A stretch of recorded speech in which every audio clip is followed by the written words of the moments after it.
ज्यांचे पूर्वज आमच्या पूर्वजाचं नाव ऐकून पैजामा ओला करत होते ते आम्हाला मिटवण्याचे स्वप्न पाहतात.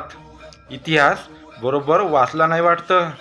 आम्ही ते आहो ज्यांनी 9 वर्षाचे असताना तुमच्या पूर्वजांना चॅलेंज केलं होतं. आम्ही ते आहो ज्यांनी तुमच्या घरात घुसून तुमच्या पूर्वजाचे 3 बोटं छाटली होती. आम्ही ते आहो ज्यांनी तुमच्या पूर्वजांना 17 वेळा युद्धामध्ये हरवून 17 वेळा माफी दिली. आम्ही ते आहो ज्यांच्यासमोर तुमचे पूर्वज युद्धामध्ये समोरासमोर लढाई करण्यासाठी उतरत नव्हते. आम्ही ते आहो ज्यांनी 3000 नागासाधूंनी तुमच्या 30,000 पूर्वजांना तलवार आणि त्रिशूलने उभा कापला होता. अजूक भरपूर आहे, पण तेवढं सांगितलं तर तुम्हाला अटॅक येईल. म्हणून विचार करून राहा. आणि आम्हाला मिटवण्याचे स्वप्न पाहणाऱ्यांनो, तुमची लायकी नाही आमची बराबरी करण्याची. राम राम.